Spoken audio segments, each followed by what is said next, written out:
Estamos iniciando mais um programa Viva Voz Saúde pela rádio Nossa Senhora de Copacabana, aqui no bairro de Copacabana, no Rio de Janeiro. Hoje é dia 29 de agosto de 2024 e essa data é uma data marcante para o nosso ativismo, porque em relação às datas, os eventos nacionais, hoje é o dia mais importante do enfrentamento da epidemia de tabaco, de uso de tabaco aqui no nosso país. Hoje, desde 1986, por uma lei federal sancionada pelo ex-presidente José Sarney, essa data virou uma data que representa, de uma certa forma, que clama pelo nosso esforço para enfrentar essa pandemia. Quer dizer, nós estamos beirando 2026, né? Faltam 2 anos para 2026. Quando chegar 29 de agosto de 2026, isso significará que nós estamos há 40 anos com o Dia Nacional de Combate ao Fumo no Brasil.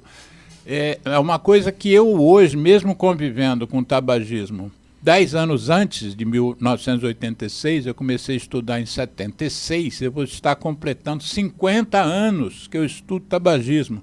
E muitos dos meus pares, que estão aqui hoje em atividade, muitos deles militam nessa área antes de mim, quer dizer, tem mais de 50 anos que muitas pessoas que são meus companheiros de trabalho, de pensamento, de filosofia de vida, estão enfrentando esse problema. Quer dizer, é um problema que, teoricamente, não fosse a interferência da indústria da nicotina, nós já teríamos superado há muito tempo. Mas é marcante vale a pena a gente marcar essa data, e esse ano de uma forma ainda mais especial, porque o Ministério da Saúde, ele deliberou que o Dia Nacional de Combate ao Fumo 2024 tem um foco específico, que é a maternidade, ou seja, a gestação, os fetos e os bebês, e as consequências disso as consequências do uso do tabaco quando você é ou uma gestante ou um feto. Então, hoje o INCA propiciou uma série de eventos e de materiais educativos. Teve uma, que eu vou depois, na edição do programa, eu vou colocar aqui o link. A TV INCA transmitiu a solenidade que houve lá, né, no INCA, e hoje, então, o foco desse ano foi um foco bem específico. Grávidas, não fumem. Os males que podem gerar de uma associação de gestação e tabagismo, que eu prefiro chamar de nicotinismo, os males são imensos. Sábado passado eu fiz um programa especial sobre esse tema, também vou colocar o link aqui na edição do programa para quem quiser assistir, aonde eu manifestei todas as minhas preocupações em relação a essa associação, gravidez e nicotinismo.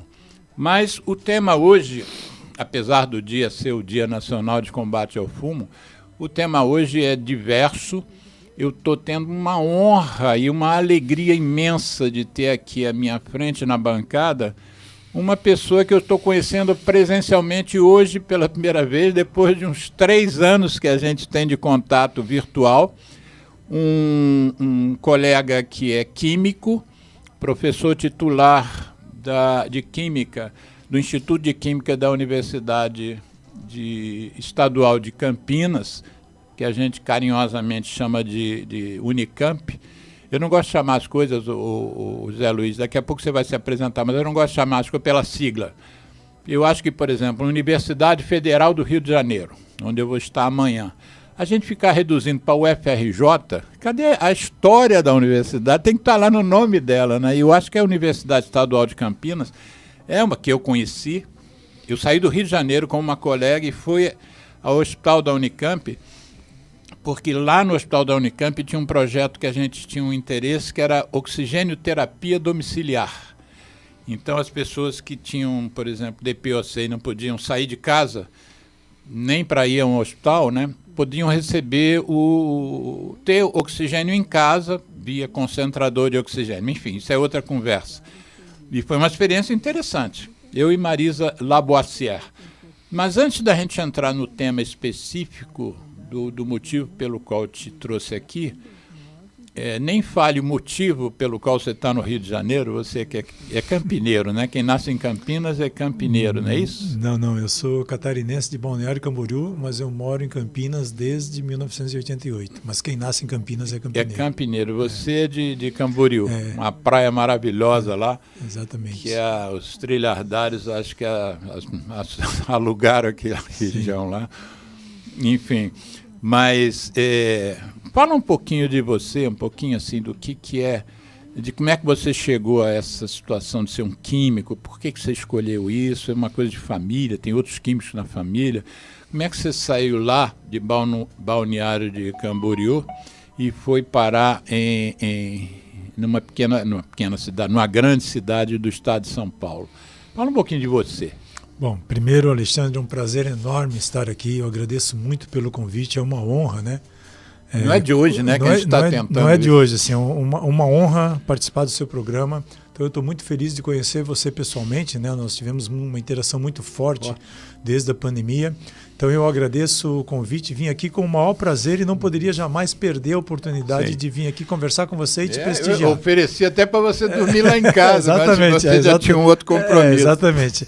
Então eu Deixa eu tirar o som daqui, que ele é rebelde. Eu aproveito também para cumprimentar o nosso colega aqui, Geraldo Rodrigues. Geraldo Rodrigues, que está ainda dando a assistência. Cumprimento também todos que estão acompanhando e que vão acompanhar, né? Esse programa. E se Deus quiser compartilhar também o programa. Nas mídias digitais. Então, eu sou natural de Balneário Camboriú, Santa Catarina. Não tem nenhum cientista na minha família. Não, eu sou o único. Nem químico. Não tem nenhum cientista. Tem a minha irmã que é geógrafa. Mas ela, qual é o nome dela? Ela é Roseli. Nós somos em 4 Roseli Dias, né? Roseli Aparecida Dias. Nós somos 4 irmãos, eu sou o mais velho. Tem o Beto, a Rose e o Edson. Então, uma família lá de Balneário Camboriú. Meu pai sempre foi caminhoneiro. Minha mãe sempre ficou em casa cuidando dos filhos, né? E nos deu essa criação maravilhosa. Mas eu, assim, desde pequeno gostei muito de ler, sabe? Eu gostei muito, eu tinha um hábito de ler, assim, freneticamente. Eu não tinha muito dinheiro para comprar livros, essas coisas. Então, e nem tinha internet naquela época. Não tinha, imagina. Então eu começava a ler gibis, né? Revistas em quadrinhos, e eu lia até fotonovela. Para muita gente aqui não vai saber o que é fotonovela, né? Mas aí eu lia fotonovela. Era muito interessante. E quando eu acabava de ler, como não tinha mais nada para ler, eu começava a ler de trás para frente, entendeu? Sim. Então e aí, nessa ânsia, né, de ler, eu comecei a ter contato com livros assim sobre ficção científica. E aí eu comecei a me interessar muito, né, sobre essa parte de ciência. Isso sempre me despertou muito interesse. Então eu sempre gostei assim muito de ciência. Tinha mais contato com física e biologia. Química eu nunca tive muito contato, não. Mas aí quando eu fui fazer o meu lá naquela época se chamava segundo grau, né? Eu morava em Balneário Camboriú e no segundo grau, né, que hoje chamam, né, de ensino. Tem um ensino fundamental e médio, né? Que hoje é ensino médio, só tinha 2 opções lá, administração de empresas e contabilidade. Eu não gostava de nenhuma das duas, então eu joguei para cima e escolhi administração de empresas. Mas no primeiro ano tinha disciplina assim do núcleo geral e tinha ali física e química. E eu absolutamente me apaixonei. No primeiro ano de administração? No primeiro ano era um núcleo assim que era geral, né? Tá. E aí tinha disciplinas de física, de química, e aí eu me encantei por química, resolvi estudar assim. E o meu professor não era nem muito assim estimulante, sabe? Mas tinha alguma coisa assim no ar que eu gostei muito. E aí eu na época, inclusive, trabalhava numa firma de construção civil, olha só, né? Porque eu fazia desenhos arquitetônicos, hidráulicos, elétricos, essas coisas, e plantas baixas, né? E aí muita gente achava que eu ia fazer arquitetura ou engenharia civil, mas não era o que eu queria. Então eu decidi fazer química mesmo. Aí fiz o vestibular, comecei o curso de química lá na Universidade Federal de Santa Catarina, a UFSC, né? Que é em Florianópolis. Cidade? Em Florianópolis, Uhum. Florianópolis, que é a capital, né, do estado de Santa Catarina. Fica mais ou menos 1 hora de distância ali de Balneário Camboriú. Então aí fiz o curso, aí depois eu comecei a me encantar por outras áreas, assim, mais relacionadas à área de química, próximo de química medicinal, porque a química, ela interage, Alexandre, ela tem a intersecção com todas as áreas, né? Você não pode falar de medicina, você não pode falar, por exemplo, de medicina, de biologia, sem falar de química. Nós somos pura química, o nosso organismo, né? Tudo que você está falando aí, né, desse trabalho fantástico, maravilhoso que você faz, então aproveito para te cumprimentar aqui, nesse trabalho que você faz aqui, né, no Centro de Apoio, né, ao Tabagista, é simplesmente fantástico. Então tudo isso que você está falando aí do mal que o cigarro proporciona são componentes químicos que estão ali. Mas obviamente que a química tem muita coisa boa também. A fumaça do cigarro agora são 7 mil detectados. Exatamente, tem muitos componentes químicos ali que são prejudiciais. Né? Mas a gente está aqui também por química. A gente pode falar muito sobre isso hoje, né? Nós somos pura química, o nosso organismo, pura química, né? Então aí eu fui fazer... Mas 70% da gente é água. Pois é. H2O. H2O. Né? Então aí eu fui para a Unicamp para fazer uma pós-graduação, acabei fazendo o doutorado direto sem fazer um mestrado. Depois fui para a Universidade de Harvard, nos Estados Unidos, onde eu fiquei lá 2 anos. E antes o que foi pós-doutorado? Fui fazer pós-doutorado, exatamente, lá em Harvard. O que você escolheu como tema do doutorado? Eu trabalhava numa outra área diferente da que eu trabalho hoje. Tem alguma intersecção, mas não era uma área assim, ó, a gente tinha muito interesse por produtos naturais e por produtos naturais que tinham algum tipo de atividade biológica interessante. Então a gente desenvolveu uma área chamada síntese orgânica, que é preparar no laboratório produtos naturais que são isolados, por exemplo, em pequenas quantidades, né, das várias fontes naturais. Por exemplo, o Taxol. O Taxol, que é usado hoje no tratamento de câncer, um dos mais potentes, ele é uma molécula derivada, ele é um produto natural. Ele foi isolado, por exemplo, das cascas de uma árvore chamada Taxus brevifolia. Por isso o nome Taxol. Taxol. Aí ele era isolado em pequena quantidade, Alexandre. Então não dá para você destruir, por exemplo, muitas árvores, derrubar árvores, para da casca da árvore você pegar uma quantidade para você fazer os ensaios clínicos de fase 1, 2 e 3 para saber se ele teria potencial para tratar o câncer. Então, como que você obtém essas moléculas magníficas que funcionam, que têm um efeito terapêutico, no caso do Taxol, para câncer? Você precisa sintetizá-la, preparar em laboratório, entendeu? Então você precisa preparar de uma forma eficiente, de forma que você pode obter grandes quantidades daquele material. Aí você faz todos sem derrubar aquela quantidade. Sem derrubar aquela, né, sem destruir o meio ambiente. Então, assim, era essa área que a gente trabalhava, de preparar numa quantidade maior, né, no laboratório, aqueles compostos maravilhosos que eram provenientes de fontes naturais, ou seja, de animais ou de plantas. Exatamente. O objetivo era exatamente isso aí, fornecer, preparar em grande quantidade para fazer os testes de atividade biológica. Então a minha área era essa aí. Mas deixa eu te interromper antes de você passar para a tua área atual. O que você me falou agora, eu me bateu na história, voltando um pouco para a questão do tabaco. As pessoas fumam para obter uma droga, basicamente. As outras 6.999 substâncias vão a reboque, mas elas fumam para obter uma droga, que é a nicotina, que é extraída lá, não sei exatamente qual é o processo, da folha de tabaco. Sim. Isso sempre foi assim, né?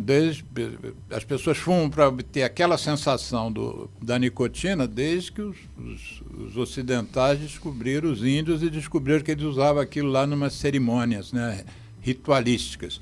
Então sempre foi assim.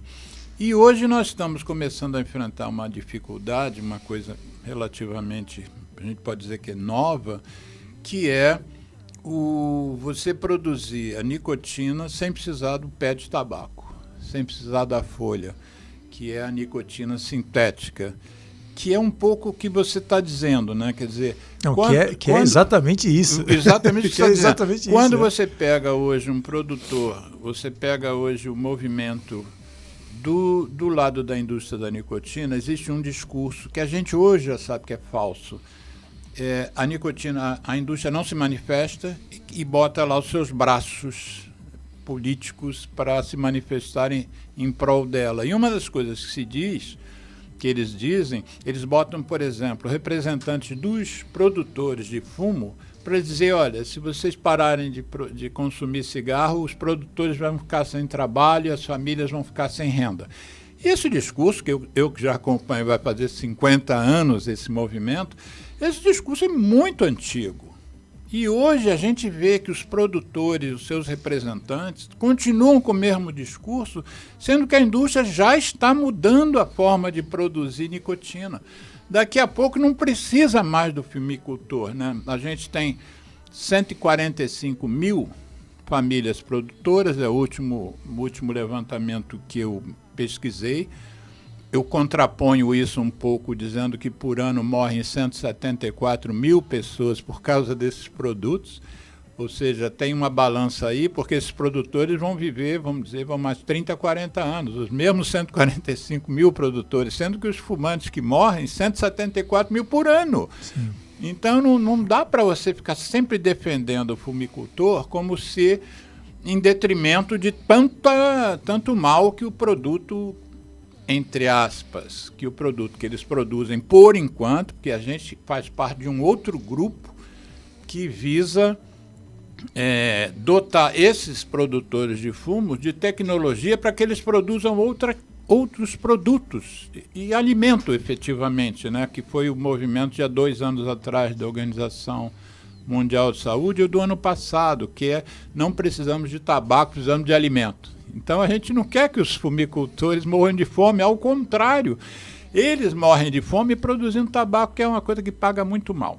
Mas eu só quis fazer essa parte porque bateu exatamente o que você estava me dizendo. Mas é exatamente. Hoje essa ferramenta, né, que a gente chama de síntese química, você pode preparar qualquer coisa, por exemplo, que você isola de produto natural.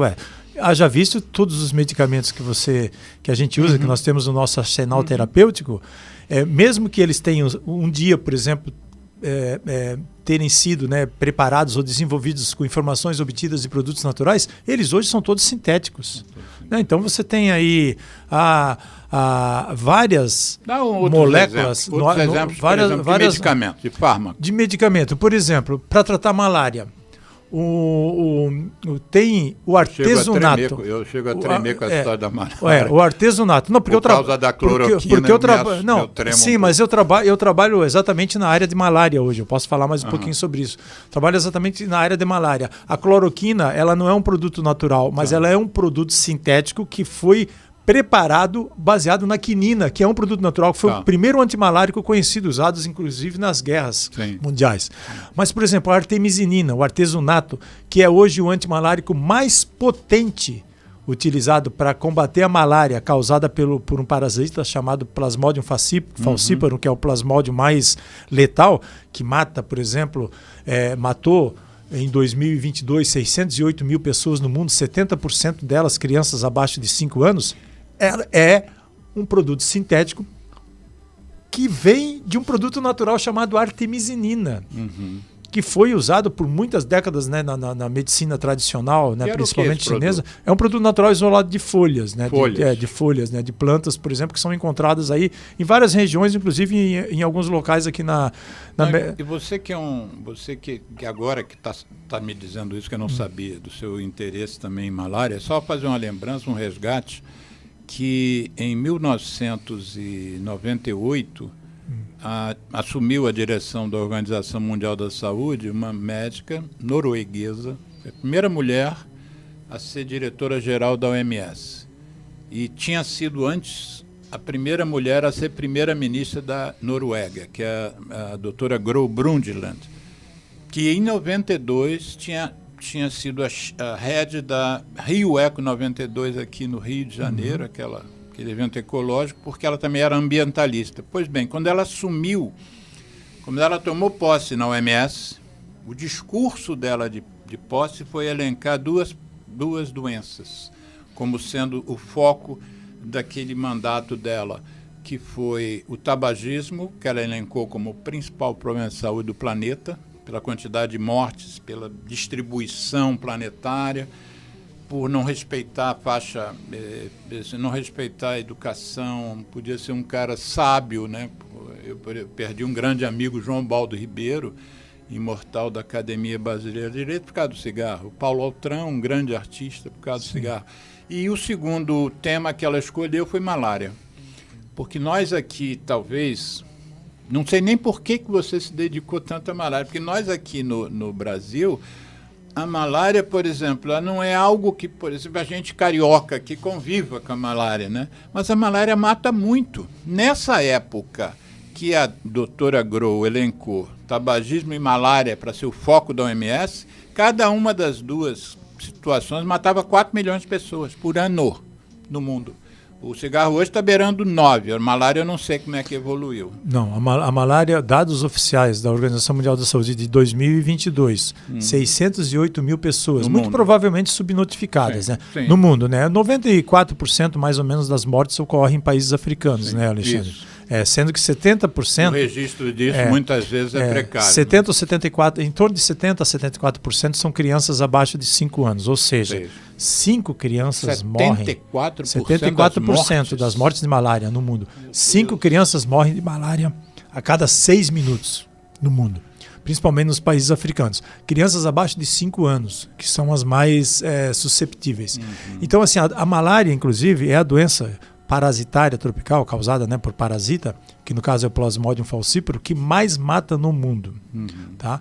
É uma doença que está longe de ser controlada, longe de ser eliminada. Hoje nós temos no mundo ainda 85 países onde nós temos muitos casos de malária, longe de ser erradicada, embora seja uma das expectativas, por exemplo, da Organização Mundial da Saúde, da ONU, de todas as organizações sem fins lucrativos que trabalham, é de controlar, de diminuir a mortalidade por malária em 90% até o ano 2030, e o objetivo inicial era erradicar até o ano 2040, mas é muito difícil erradicar uma doença como essa, porque ela é uma doença que, assim, você tem vários fatores aí, né? É uma doença que afeta populações desassistidas, populações vulneráveis, em países principalmente assim de baixa renda. No Brasil, o foco da malária é onde? Nós estamos dando uma volta, não, tudo mas bem. eu acho que legal. Não, legal, mas depois depois a gente volta. No Brasil, nós temos, a maior parte dos focos de malária ocorrem lá na região no Acre. Nós temos umas zonas, no Acre. Estado?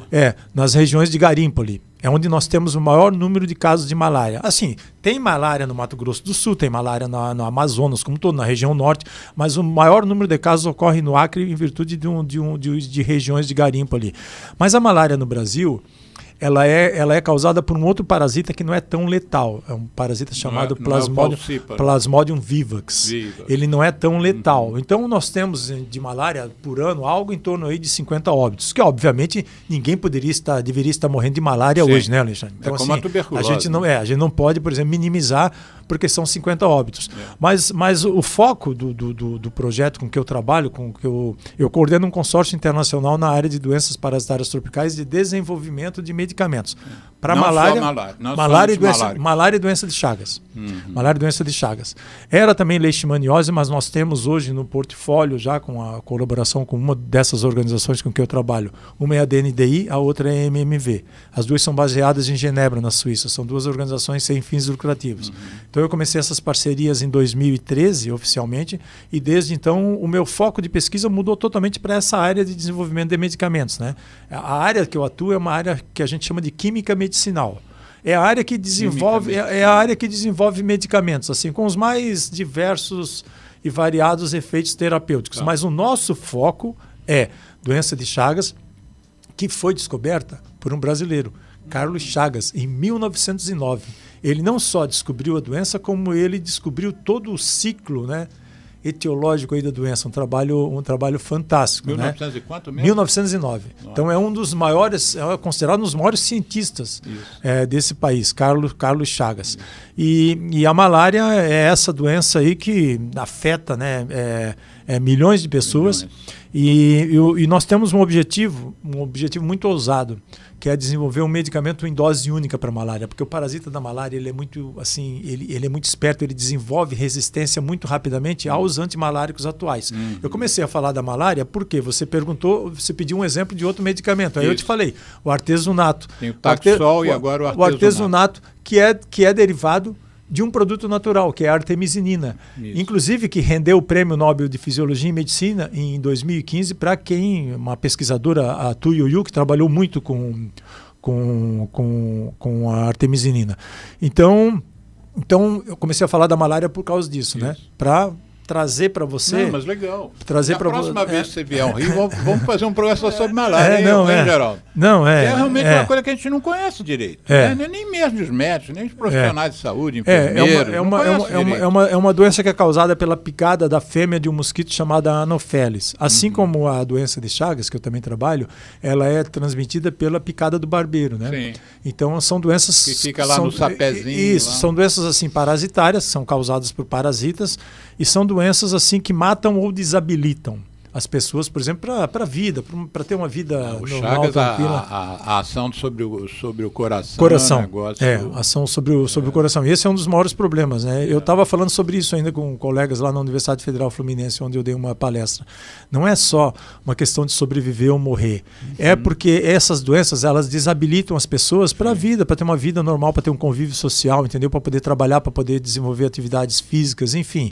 Elas são doenças terríveis, né? Que acometem pessoas, né, são, principalmente em países tropicais. E hoje, do jeito que a gente está vendo no mundo, né, com essas mudanças climáticas todas acontecendo aí, nós estamos, né, queimando o Pantanal, desmatando a Amazônia, lá tem vários patógenos vivendo no equilíbrio. Então, patógenos, quando eu falo vírus, bactérias, parasitas... Estão equilibrados. Eles estão lá no ecossistema deles tranquilo, e a gente está mexendo nesse ecossistema. Então, vai ter um momento, Alexandre, que esses patógenos eles vão migrar para as zonas urbanas, aí das zonas urbanas eles vão para as zonas rurais. Olha só, hoje a gente tem dengue, chikungunya, zika, malária, doença de Chagas, leishmaniose, leptospirose, esquistossomose, a gente tem febre amarela. Patógenos são esses parasitas ou vírus que causam doenças, que causam essas doenças. Como se fossem micróbios, mas só que não é só micróbio. A patógeno, quando eu falo patógenos, eu falo assim todos esses seres, né, que transmitem doenças. Não vou dizer seres vivos, porque vírus nem são considerados seres vivos, né? Mas parasitas que causam doenças, vírus que causam outras doenças, né? A gente viu aí a Covid, a influenza, são transmitidas por vírus, né? E aí a gente tem outros patógenos que são parasitas que causam outras doenças, como malária, doença de Chagas. A gente tem bactérias, né, que são, né, extremamente perigosas. Então esses aí que são os patógenos, esses seres né, que transmitem doenças para seres humanos. Eu tô aqui no celular, pedi o Geraldo para manter a câmera em você, Luiz Carlos, que eu estou aqui no celular procurando um amigo no Google, que ele é oriundo da infectologia, trabalhava com AIDS aqui no Rio, depois foi ser o coordenador do Programa Nacional de Controle da Tuberculose, e hoje ele está trabalhando num projeto pela organização, pelo Ministério da Saúde, que eu queria depois botá-lo em contato com você, mas eu não estou achando aqui para dizer exatamente. A ideia do Ministério é erradicar algumas doenças, e eles inseriram nesse grupo de doenças a tuberculose, mas não só. São mais ou menos umas 10 doenças, que você acho que citou algumas aqui, depois eu vou pesquisar. Quando a gente fizer um intervalo no primeiro para o segundo bloco do programa, eu vou pesquisar e vou te dar. Você citou aí tuberculose. Muitas das pessoas afetadas, por exemplo, por essas doenças, elas têm outras doenças, né? Elas têm também tuberculose, muitas têm HIV. Sim. Muitas têm HIV, tuberculose, muitas têm HIV, tuberculose, malária, Chagas e outras doenças, entendeu? Então elas são...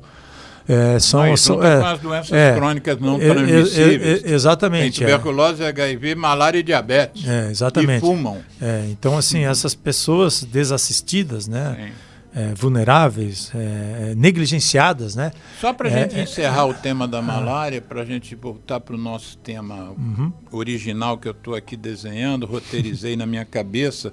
Como é que está a população indígena em relação... Você falou em populações vulneráveis. Os indígenas, a população indígena, como é que elas estão afetadas por essas doenças? Bom, eles são afetados por todas essas possíveis doenças, né? São populações vulneráveis. Então, desassistidas, né? Que não têm acesso, por exemplo, a condições básicas de saúde, acesso à saúde... é precário, né? Precário, que não tem, por exemplo, acesso a saneamento básico. E a gente sabe, olha, você sabe quais são as melhores ferramentas de saúde pública, né? Olha só, Vacina, antibiótico, saneamento básico, água potável, esgoto tratado e alimentos. Isso. Essas são as nossas melhores ferramentas de saúde pública, entende? Então eles também não têm acesso, né, integral a opções assim de saúde e também de saneamento básico. Então assim, e tem a invasão do homem branco levando doença. O que é muito pior, né? E destruindo, né? Porque como eu falei anteriormente, quando você desmata, quando você queima, você mexe no ecossistema em que esses patógenos, vírus, bactérias, parasitas estão coexistindo no equilíbrio, eles estão lá na deles. Então se você mexe nesse ecossistema, a tendência é realmente eles migrarem para as zonas rurais, urbanas e trazerem doenças para a gente, entendeu? Falando não patógeno, mas ontem eu vi uma matéria, Geraldo, de um lobo-guará, se não me engano, em Goiânia, ele correndo pela rua. Ele que vivia na matinha dele lá quieto, com o negócio do incêndio florestal, o guará foi parar no meio da rua, quase como se fosse aqui na Nossa Senhora de Copacabana, um guará. Eu não sei qual é, o guará é a nota de 200, é de 100, você lembra não? Porque é uma nota brasileira, porque é um bicho em extinção. Sim. Né? Bom, mas enfim, vamos agora, depois no intervalo eu procuro, aliás, já que eu mencionei o nome do Dráurio Barreira, eu queria desejar ele aqui todo o afeto do nosso programa, todo o calor da nossa amizade. Ele acabou de se submeter há 3 dias atrás a uma cirurgia cardíaca em São Paulo, uma excelente equipe, que não me lembro exatamente qual hospital, não sei se é o Einstein ou se é a Beneficência, mas e é um sucesso, a cirurgia foi um sucesso, acho que foi uma troca de válvula. Então eu queria que o nosso programa desse a ele assim toda a energia possível. E Dráurio Barreira, todos os seus amigos aqui do Rio, cariocas, falei com vários, divulguei aquela sua foto lá que você mandou no CTI, lá no pós-operatório imediato. Está todo mundo feliz, vários devem ter entrado em contato com você. E mandei o link do programa, não sei se você está vendo, mas se não estiver, a gente vai mandar de novo para você acompanhar e conhecer o Luiz Carlos Dias, que eu acho que daria um bolão aí, você inserir o Luiz Carlos, na medida do possível também que ele tenha disponibilidade de tempo, mas nessa perspectiva, porque a pretensão do Dráurio e do Ministério, da ministra Anísia Trindade, é uma coisa ambiciosa, né? Nós temos, por exemplo, a tuberculose, acho que dados de 2023 ou 22, 80 mil casos, né? Quer dizer, você daí dizer que vai partir para uma erradicação que a Organização Mundial de Saúde propõe para 2035, você obter isso em 2030, que é a pretensão brasileira, é um esforço hercúleo. Inicialmente, eu fui meio cético, mas hoje eu comprei essa briga. Eu estou trabalhando para a erradicação até 2030. Mas o que eu quero depois passar para você, quais são as outras doenças que o Ministério agrupou e que o Dráurio comanda esse grupo. Porque você, se não me engano, falou em algumas das doenças que fazem parte dessa preocupação do Ministério. Não, sem Mas dúvida. O motivo básico que eu trouxe você aqui, nós tivemos, pelos nossos afazeres, sobretudo pelos seus, né? Você mora num outro estado, né? Nem num outro município, é num outro estado. Obviamente, se deslocar até o Rio de Janeiro tinha que ter uma oportunidade.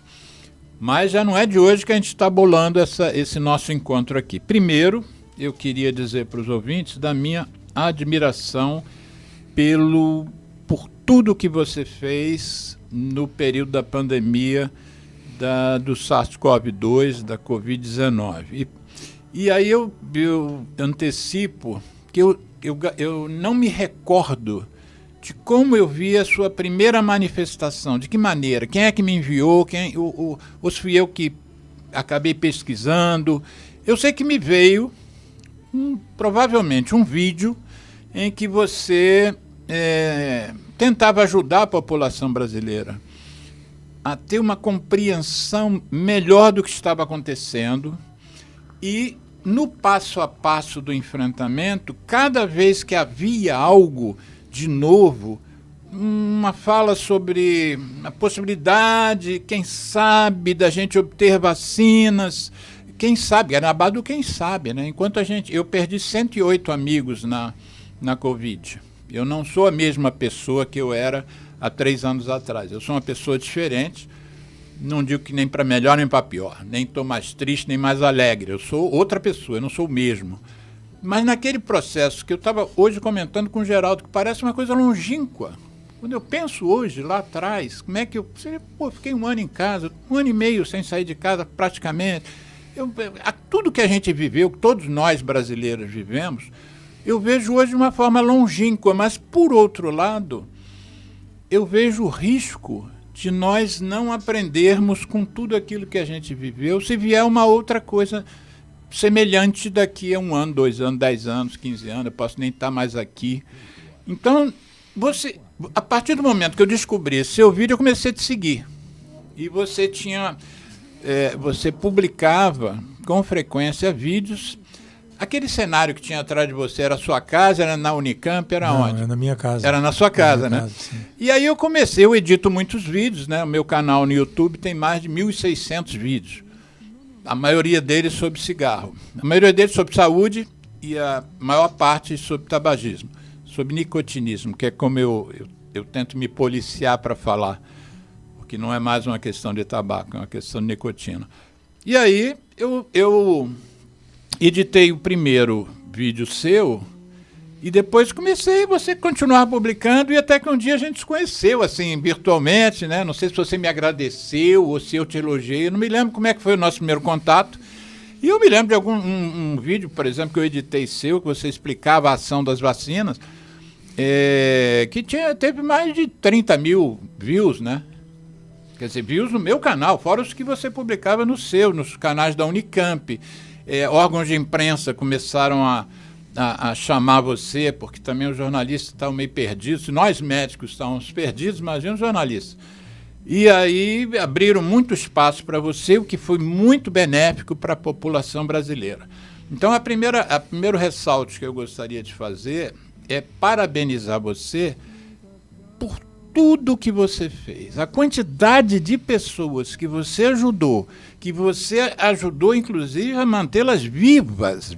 Muitas pessoas, sem o seu trabalho, certamente não estariam mais aqui nesse planeta, nessa forma encarnada que nós estamos. Você foi de uma pertinência, uma persistência admirável. Admirável. Você chegou a contar quantos vídeos você fez? Não, né? Hein? Não, né? Não. Bom, e aí, nessa história toda, a pandemia foi, graças à vacina, graças às medidas também que se tomaram de proteção ambiental, enfim, pessoal, equipamentos e tal, nós conseguimos superar. Agora eu queria, então, que você explicasse, que no segundo bloco nós vamos falar sobre o que você veio fazer no Rio de Janeiro. Infelizmente, né, Geraldo? Ele não veio ao Rio só para ouvir o nosso programa. Ao contrário, o nosso programa que aproveitou o motivo dele vir ao Rio, que foi o lançamento do livro, no Rio. Mas eu queria que você voltasse no tempo, nós temos bastante tempo, o nosso programa tem espaço. Eu queria que você voltasse no tempo em que você, interessado em malária, você é um químico, você é um professor universitário, você tem que preocupar com alunos, você deve orientar tese de mestrado e doutorado, você tem uma atividade que eu nem imagino, né? A extensão das demandas sobre você. Como é que você, de repente, sem ser médico, né, sem estar ali no hospital vendo doentes, como é que você foi tocado por esse problema? O que tocou você para você, deixa a malária um pouquinho de lado e eu vou me dedicar a isso, e com essa vertente. Você não era um pesquisador, por exemplo, do Butantan, para fazer a Coronavac. Você não estava envolvido na questão concreta da Covid. Como é que surgiu isso?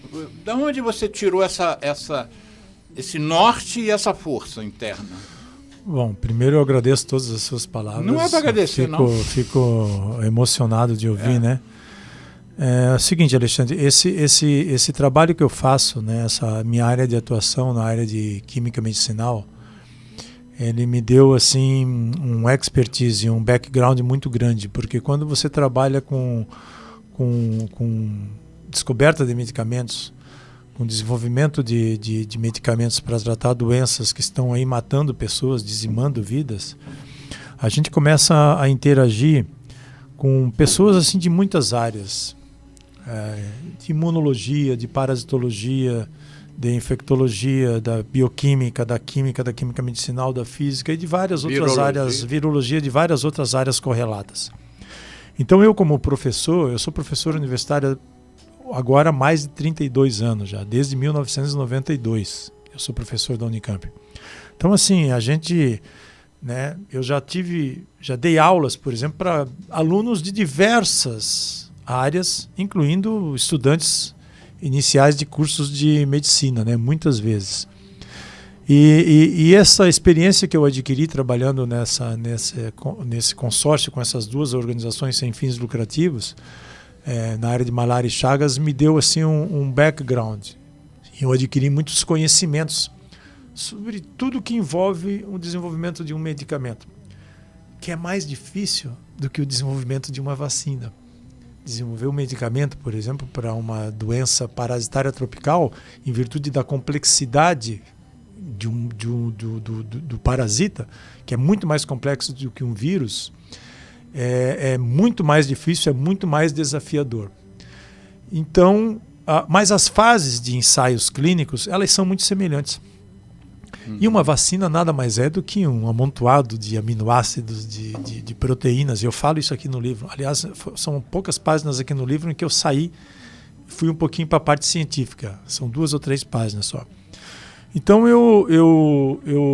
a gente, né, quem trabalha nessa área de desenvolvimento de medicamentos, como eu faço, nós estamos por dentro de tudo aquilo que diz respeito ao desenvolvimento de vacinas também para doenças parasitárias tropicais. Então aí eu estou falando de vacinas para chagas, para malária. A gente não tem vacina para chagas, nós não temos vacinas para leishmaniose, nós não temos vacinas para outras doenças, mas nós temos vacina, por exemplo, para a malária. Que foi a gente não tem vacina para tuberculose que proteja integralmente o indivíduo. Exatamente. Né? Nós temos uma vacina agora para a malária, que foi desenvolvida inclusive com contribuição de pais brasileiros, a professora Ruth Nussenswein e o professor Vitor Nussenswein. E ela precisa de 4 doses, só pode ser usada por crianças até 18 meses e tem 33% de eficácia depois da 4ª dose. Então tudo isso a gente já acompanha. Então, assim, falar sobre vacinas, eu já falava antes, por exemplo, da pandemia da Covid. Aí veio a Covid, né? E assim, todos nós fomos pegos de surpresa, a situação se impôs, era uma doença nova, né? Que a gente começou a ver aqueles casos acontecendo lá na Itália e em outros países, certamente uma hora ia chegar aqui no Brasil. E chegou num momento que, infelizmente, nós estávamos passando por um período turbulento da política brasileira, essa fase contemporânea da política brasileira muito turbulenta.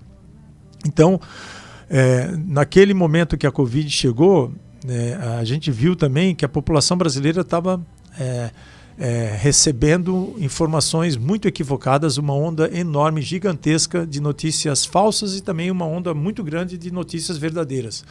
E aí, nós estávamos em casa, em home office, né? A gente não, por exemplo, eu não parei de trabalhar, não parei de dar aula, só que a gente passou a fazer as aulas remotas, né? Tudo era novo, assim, nós obedecendo as medidas de lockdown que a gente sabia que eram extremamente importantes e relevantes e certamente ajudaram a salvar aí milhares de distanciamento social, lockdown, né? Distanciamento físico, distanciamento social, exatamente. Então era algo novo e eu comecei a estudar muito para tirar as minhas dúvidas, as dúvidas das minhas filhas. Eu crio 2 filhas sozinho.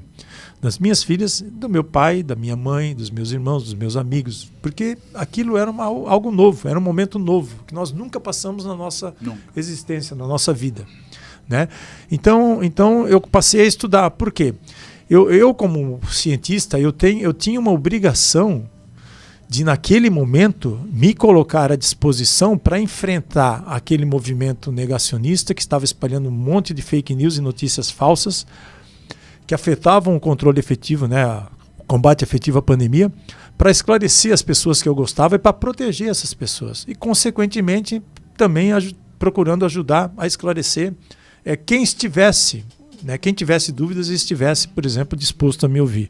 Na sua apresentação não, em algum momento que eu legendava, quando eu legendava os vídeos, legendava no sentido de escrever o texto que acompanhava o vídeo que eu fazia das suas falas, sempre eu colocava que você fazia parte do grupo, uma força-tarefa da Unicamp, não é isso? Quando é que entrou a história da força-tarefa? Eu vou falar, né? Eu explico isso no livro também, tá?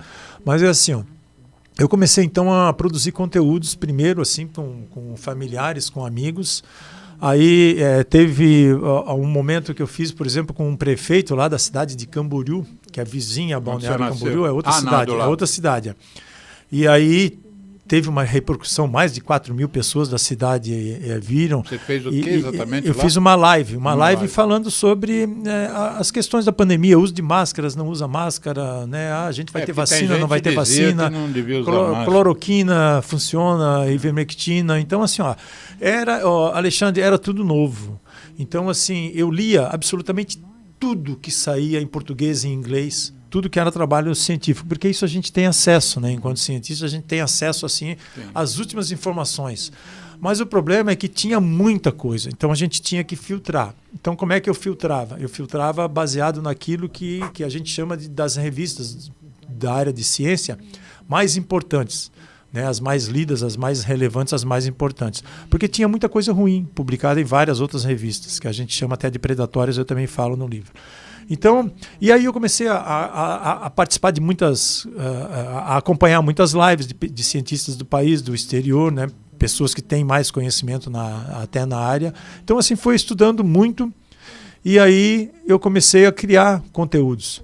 Antes de começar a Força-Tarefa da Unicamp, na Força-Tarefa, eu comecei a criar conteúdos eu individualmente. Lá de casa, olha, gente, isso que está sendo colocado, o que estão dizendo que cloroquina cura, é mentira, não é verdade, porque não é isso que os resultados científicos dizem. Então, assim, eu não era naquele momento contra a cloroquina, contra a ivermectina, não, porque está aí uma doença nova, não tem vacina, tem que estudar. Malária, né? Tem que estudar. Tem que estudar, tem que verificar se realmente algum outro medicamento que não seja um antiviral tem algum tipo de efeito para combater o vírus. Seria ótimo para a gente se tivesse. Então tem que estudar mesmo. O que foi feito tinha que ser feito. O problema é que não pode mentir para a população. Não pode dizer que tem uma cura quando não tem uma cura. Então aí eu fui produzindo conteúdos e principalmente desmentindo profissionais, inclusive médicos e outros colegas, né, que eu chamo de pseudocientistas, que diziam, não, a gente já tem uma cura, a cura é isso, ou a vacina que está em desenvolvimento mata. Gente, a gente conhece desenvolvimento de vacina de RNA há 30 anos.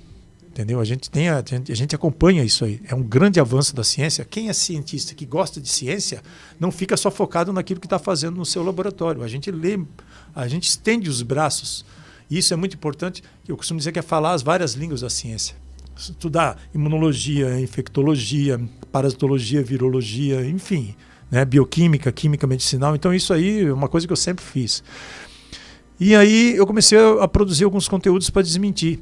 E um dos que mais viralizou foi para desmentir um médico, inclusive, que dizia que as vacinas de RNA mensageiro estavam matando. Ele e uma ex-jogadora da Seleção Brasileira de Vôlei, que na época era comentarista de uma rádio que virou depois um canal de televisão, que não tem nenhuma formação na área de ciência, mas falava como se fosse tal.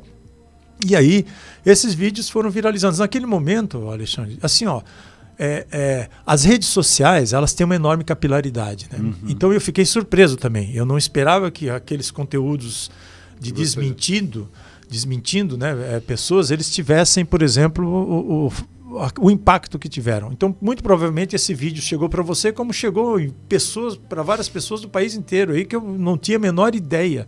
E as pessoas foram depois me contactando. E aí, em virtude dessa minha ação, que foi uma decisão minha, a Unicamp estava criando uma força-tarefa de combate à Covid-19, que envolvia colegas de várias áreas. É uma iniciativa de colegas lá do Instituto de Biologia. De biologia, de biologia. Não, foi do Instituto de Biologia. Vários colegas do Instituto de Biologia criaram essa força-tarefa.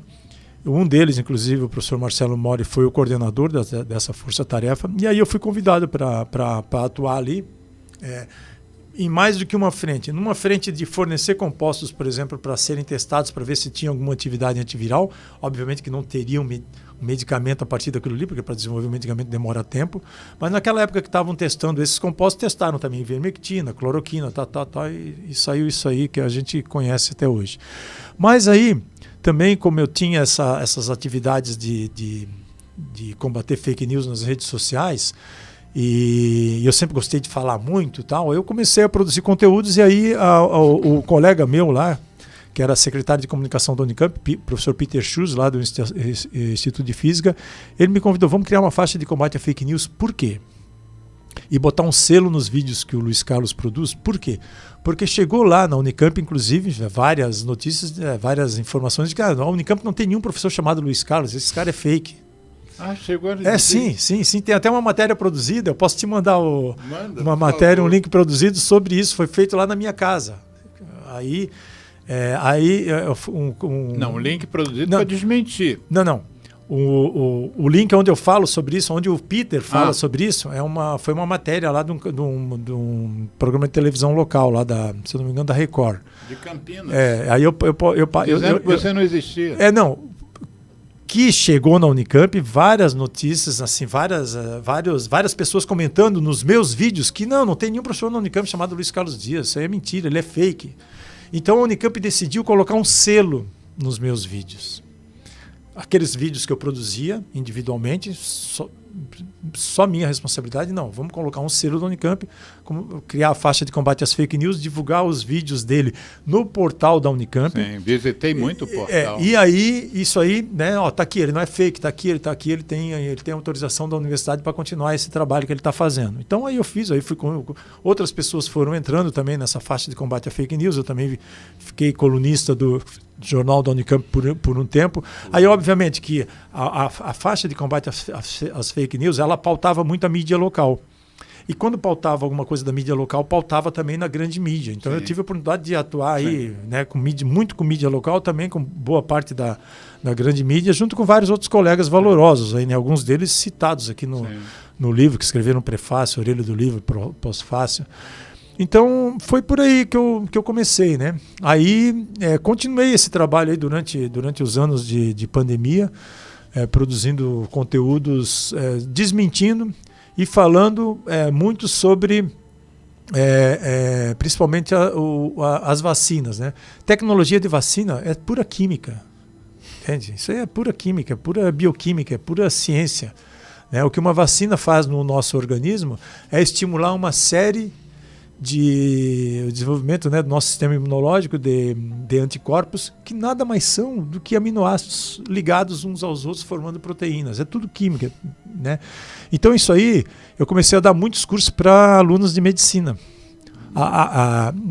Ligas de infectologia, de imunologia, entende? Alunos assim de medicina de várias instituições.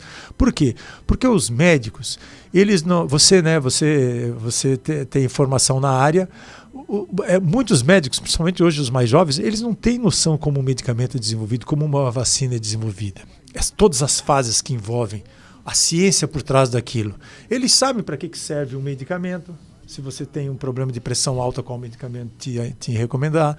Se você tem, sabe, uma determinada enfermidade. Mas foi testado como aquilo? Foi produzido, como foi testado, quais são as fases no desenvolvimento, não conhecem. Então isso quem passa para os médicos somos nós. A gente sabe como esses medicamentos são testados, quais são as fases. Então isso aí faz parte, né, do nosso trabalho ali. A gente lida diretamente com isso aí, dá aula diretamente sobre isso. Então foi mais ou menos assim, rapidamente falando, foi dessa forma que eu acabei me envolvendo. E foi uma atividade assim fantástica, foi muito cansativa, sabe? Tinha dia que eram 4, 5, 10 entrevistas, era uma loucura. No começo, lá em 2020 e metade de 2021, até as vacinas chegarem, foi uma atividade muito intensa, sabe, Alexandre? Assim, de produção eu acompanhei tudo. Eu acho que eu vou fazer um levantamento quando eu editar esse nosso programa de hoje e eu vou arrumar uma maneira de colocar todos os links que eu fiz das suas manifestações em vários momentos. Depois eu vou ver datas, né? Que mês de 2020, que mês de 2021 foram as manifestações e mais ou menos a sua linha de pensamento, que em cada momento tinha que se falar uma coisa, né? Nós vamos fazer, Geraldo, no intervalo, vamos botar uma música referente ao trabalho da nossa ONG, do CAT, né? A música que fale mal sobre o cigarro ou que fale mal que fale com humor sobre o cigarro. O Uri vai escolher uma aí pra gente. A gente tem que ter coragem, a gente tem que ter. Ninguém precisa de você. Fumar pra quê? Sem você estou melhor. Porque meus sentidos me dão mais prazer. Sinto mais felicidade sem saudade de você. Sinto mais cheiro da flor que amor. Já nem lembro tanto de você. Conheci a liberdade de verdade. Fumar pra quê? Antes tarde do que nunca, nunca é tarde pra aprender. Nem foi difícil assim de esquecer. Tudo é questão de querer vencer. Saúde a gente tem que ter, vontade a gente tem que ter, verdade a gente tem que ter, coragem a gente tem que ter. Ninguém precisa de você. Fumar pra quê?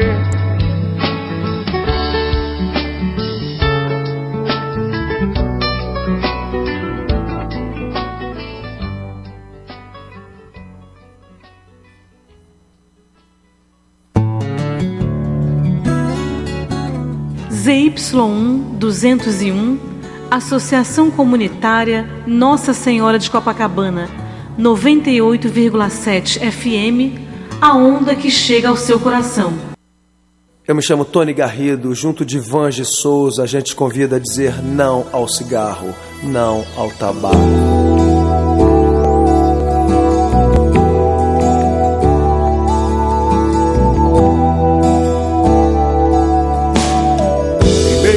Caos da fumaça de tantos carros e chaminés, somado ao ar já pesado, cigarros, charutos e narguilés.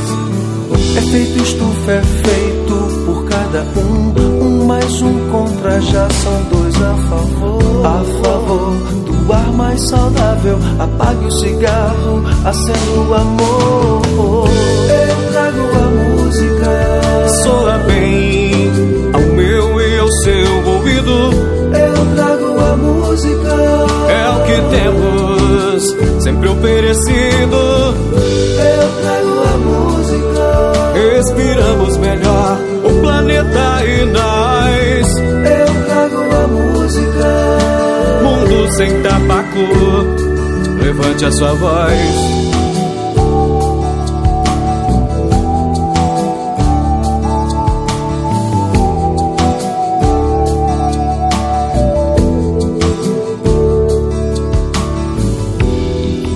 Eu trago a música, soa bem ao meu e ao seu ouvido. É o que temos, sempre oferecido. Eu trago a música, respiramos melhor o planeta e nós. Mundo sem tabaco, levante a sua voz. Efeito estufa é feito por cada um mais um contra, já são dois a favor do ar mais saudável. Apague o cigarro, acenda o amor. Reiniciando o programa Viva a Voz Saúde, aqui pela Rádio Nossa Senhora de Copacabana. Excepcionalmente, nós estamos fazendo esse programa ao vivo numa quinta-feira à noite, no início da noite, porque o nosso programa tradicionalmente é aos sábados à tarde. O motivo pelo qual nós estamos fazendo esse programa hoje é porque o nosso convidado Luiz Carlos Dias, professor da Universidade Estadual de Campinas, a Unicamp, ele veio aqui ao Rio de Janeiro para lançar o seu livro, sobre o qual aqui nós vamos conversar nesse segundo bloco, lançar o seu livro na Academia Brasileira de Ciências. Professor Dias se tornou um amigo meu virtual, é a primeira vez que nós estamos nos conhecendo presencialmente, mas nutrimos, eu posso dizer, uma amizade muito especial, né, um pelo outro, e então eu vou querer que a gente conversa. Eu vou dar licença, Luiz Carlos, eu vou pegar o Geraldo, ver qual é a posição que esse livro vai aparecer bem aí na telinha. Assim está aparecendo, não? Na edição do programa, eu vou reeditar o programa, eu vou botar a imagem do livro. Tá, eu vou botar ela meio. Isso. Então, o título do livro, e aí o nosso convidado vai conversar sobre isso, inclusive sobre o título. Não há mundo seguro sem ciência. Esse é o título principal e um subtítulo, a luta de um cientista contra as pseudociências. A editora Paraquedas, né? Essa editora é de São Paulo? Sim. Editora Paraquedas é um livro que o nosso convidado já antecipou, que não é um livro pesado assim, em termos de falar muitos termos científicos que um leigo, por exemplo, não compreenda, mas é um livro vasto, é um livro de 351 páginas ao todo, né? Eu tive a alegria de recebê-lo lá há mais tempo, né? Assim que esse livro foi lançado, recebi pelo correio e gostaria então, antes de você dizer o que você veio fazer hoje, aonde que esse livro já foi lançado por você? Bom, obrigado. Alexandre, eu fiz alguns eventos de lançamento, né? O primeiro foi na reunião anual da Sociedade Brasileira de Química em Águas de Lindóia, que foi assim um sucesso absoluto. Águas de Lindóia, Minas Gerais. São Paulo. São Paulo, Lindóia, que E lá foi o primeiro. Depois eu fiz um evento na Unicamp, fiz um evento na Universidade Federal de Uberlândia também, porque eu tenho, em virtude, né, dessa minha atuação na pandemia, 2 quadros lá na rádio universitária. Como assim 2 quadros? 2 quadros num programa chamado Contraponto, Trocando em Miúdos, cujo jornalista responsável é o Márcio Alvarenga. E eu tenho 2 quadros, um chamado Campanha de Vacinação contra a Desinformação e o outro é Ciência em Tempo de Avanço. O que eu faço nesses quadros? Esse primeiro quadro, repete o... Campanha de Vacinação contra a Desinformação. Gente... Desde o início da pandemia, desde o final de 2020...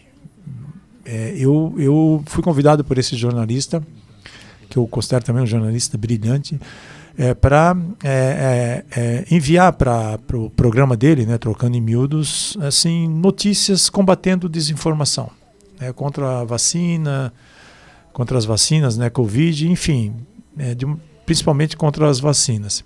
Então eu produzia conteúdos, assim, áudios de 3, 4 minutos, enviava para ele, por WhatsApp, e aí ele divulga, né? Ele fazia a edição, né?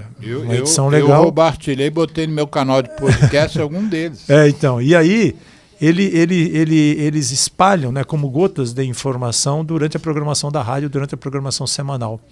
Então, são 2 quadros. Eu tinha esse primeiro quadro, campanha de vacinação contra a desinformação, e agora eu tenho um outro quadro que é Ciência em Tempo de Avanço, onde eu falo, por exemplo, sobre outras coisas de ciência, não só sobre vacinas, mas também sobre medicamentos. Eu falo sobre mudanças climáticas, né? É um tópico excelente. Exatamente. Posso fazer um convite? Você não poderia se interessar com todo esse seu background para entrar no movimento que enfrenta o nicotinismo, não? Podemos conversar a respeito. Cigarro, 7 mil substâncias químicas, o cigarro convencional. O cigarro, o dispositivo eletrônico já se fala em mais de 2 mil já detectados. Esses dispositivos eletrônicos, inclusive, eles já foram tema de vários desses meus áudios para essa campanha de não só de combate à desinformação, mas como também do quadro Ciência em Tempo de Avanço. Separa esses... Quando você tiver tempo, claro, separa esses links para mim, para eu baixar, divulgar e até transformar em vídeo, porque você pode pegar um áudio e botar uma imagem e virar um vídeo no YouTube, né? Então eu fiz esse evento lá de lançamento lá na Universidade Federal de Uberlândia, em comemoração aos 37 anos do programa, Trocando em Miúdos. 37 anos? 37 anos, do Márcio Alvarenga. Se ele ouvir esse programa aqui, um forte abraço, Márcio. Então, inclusive, o Dr. Gonzalo Vecina, fundador da Anvisa, foi lá presencialmente. Nós gravamos um programa, inclusive, de 55 minutos. Eu me lembro desse programa. Acho que eu baixei. Vou pesquisar. Aí depois eu fiz um evento de lançamento lá em Balneário Camboriú, Santa Catarina.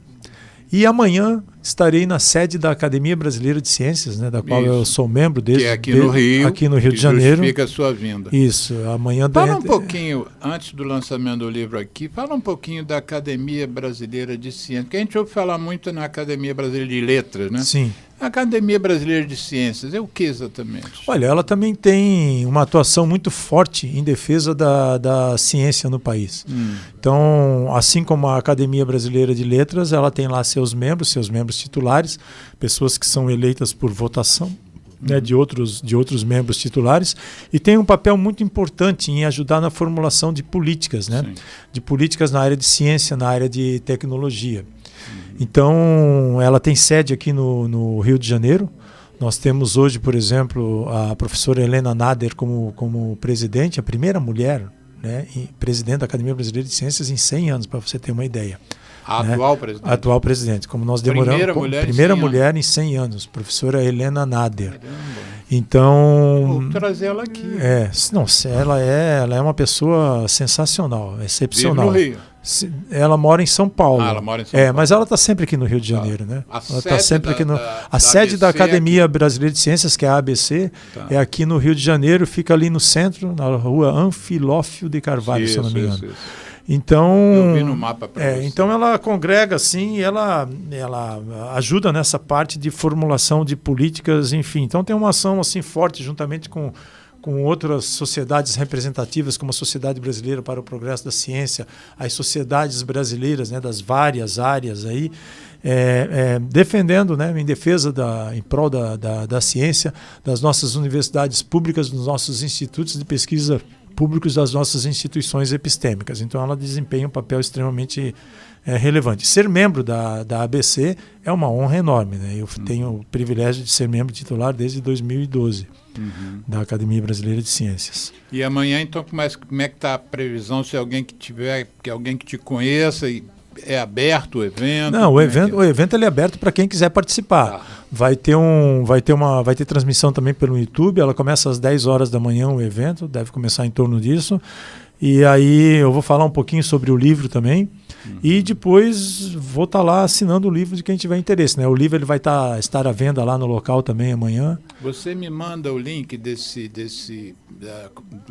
quando o YouTube for transmitir o evento, porque eu boto nas minhas redes todas, divulgo. Sim, te mando. Depois, e pede permissão lá para eu poder baixar também depois, para eu botar no meu canal, porque eu acho importantíssimo a gente ressaltar o trabalho de um cidadão. Na verdade, você é um cidadão, né? Você tomou decisões científicas, vamos dizer, mas o que te moveu foi a cidadania, né? Sim, a sua participação na sociedade. O que eu posso fazer para contribuir com os meus compatriotas? Exatamente. Né? Basicamente. Nós todos temos, né, essa responsabilidade cívica, essa responsabilidade social. Mas nem todos acham que tem essa potência, ou que, sabe, tem outras coisas para fazer. Nem todo mundo faz o que você fez. Mas a gente precisa ter coragem, né? Então, assim, isso que aconteceu durante a pandemia, nós cientistas, nós temos que nos reinventar também, sabe? Porque nós estamos, assim, eu digo assim, cientistas em todas as áreas, né? Fazendo ciência importante, ciência relevante. Muitos estão fazendo trabalhos com mais caráter acadêmico, mas a gente está um pouco distante da sociedade, entendeu? A pandemia deixou isso muito claro. Né? E se nós quisermos... Parece até um parlamentar, né? Pois então, mas se nós quisermos... fica enxuxado lá no seu broco. Se nós quisermos defender, por exemplo, a ciência no país, se nós quisermos defender as nossas universidades públicas, as nossas instituições epistêmicas, nós vamos precisar da sociedade. Nós temos que mostrar para a sociedade a importância. A sociedade teve ideia, de certa forma, uma boa ideia da importância das universidades públicas durante a pandemia. Mas a pandemia passou, E muita gente está esquecendo isso, Alexandre. É como se, olha, a pandemia parece que é uma memória esquecida lá há décadas. Vamos botar um pano quente em cima disso, vamos esquecer isso. Exatamente, mas nós somos muito bons em esquecer, mas nós não podemos esquecer. Nós não podemos esquecer todo o descompasso, né, no combate a uma doença que matou 711 mil vidas, muito provavelmente bem subnotificadas. Nós não podemos entender como um país... Nós somos o segundo país com que mais houve mortes por Covid. Nós ficamos atrás apenas dos Estados Unidos e nós não somos o segundo país mais populoso. Isso. Longe disso. Nós temos 212 milhões de habitantes, segundo o último levantamento do IBGE. E o Brasil foi o segundo país em óbitos. Então a gente não consegue entender como um país com a cultura de vacinação que nós temos, com o Programa Nacional de Imunizações, que nós temos, o PNI, fundado em 1973, que é um modelo para o mundo inteiro, principalmente para os países com mais de 100 milhões de habitantes, nós não conseguimos entender como esse país, que com o PNI poderia ser um modelo no combate à Covid, foi o segundo país com o maior número de óbitos para a Covid. Uma doença que nós tivemos vacinas. Né? Nós tivemos vacinas que foram assim, absolutamente extraordinárias, fantásticas. Então a gente não consegue entender isso.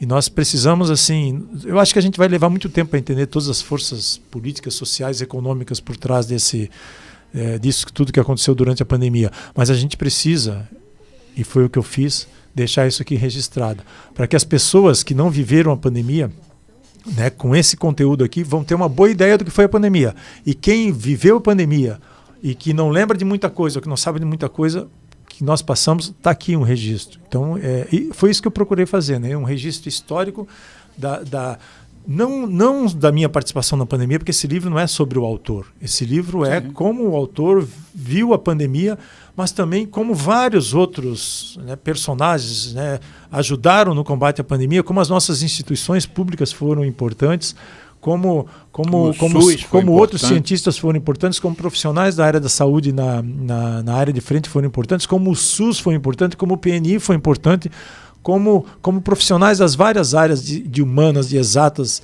de biológicas, porque todas as ciências elas são humanas, né, foram importantes. Como a gente precisa da união de todos, do expertise de profissionais de todas as áreas para combater uma crise sanitária gravíssima como foi a Covid. Mas eu saliento também o papel de jornalistas, o papel de divulgadores de ciência, o papel de pessoas que levaram a voz da ciência, que emprestaram o microfone, como você está emprestando agora, como você emprestou durante toda a pandemia, para que a voz da ciência chegasse lá do outro lado, para quem está lá do outro lado, né? Então, eu ressalto muito isso. Tanto que você, Alexandre, está citado aqui no livro. Né? Você sabe disso, você está citado aqui, ó, na página... Deixa eu ver aqui, na página 109. Na página 109 e na página 110. Eu falo aqui sobre a nossa interação e do primeiro dia que você me contactou, que foi lá no dia 10 de janeiro de 2021. Gente, você sabe isso. 10 de janeiro de 2021, fui contactado pelo médico pneumologista e endoscopista respiratório, Dr. Alexandre Milagres, do Rio de Janeiro. Então eu conto a história, faço um resuminho de como a gente... se encontrou, mas eu faço isso com você e faço isso com vários outros profissionais. Sim. Não fiz com todos, porque senão daria muitos livros. Ser um livro. Mas assim, algumas interações que eu achei muito importantes e que ajudaram a levar a voz da ciência, né, para a sociedade, uma população que estava assim, perdida, recebendo informação, conteúdos de todos os lados, muitos conteúdos falsos e muitos conteúdos... Esse título... Quem deu esse título? Não há mundo seguro sem ciência. O título eu inclusive explico no livro porque que eu escolhi. Tá. Ele foi o título que eu escolhi para eu recebi um convite do CNPq, o Conselho Nacional de Pesquisa e Desenvolvimento Tecnológico, para escrever um artigo sobre o combate ao negacionismo e a importância das nossas universidades públicas no combate à Covid. Então eu escrevi esse artigo em comemoração aos 70 anos do CNPq. O CNPq é um órgão fantástico. E aí, esse artigo foi publicado na revista Q. Revista Q, porque é a revista que questiona. Então, por ocasião dos 70 anos do CNPq. E como cientista, né? Esse artigo tinha esse título? Tinha esse título. Inclusive, eu solicitei ao CNPq autorização para usá-lo no livro, né? Como tudo aqui no livro, tem sempre as solicitações de autorização. Então, não há um mundo seguro sem ciência. Exatamente porque é o que eu penso, né? Através da ciência, a gente foi capaz de aumentar a nossa expectativa de vida, melhorar a nossa qualidade de vida. Então, eu vejo o lado bom sempre da ciência.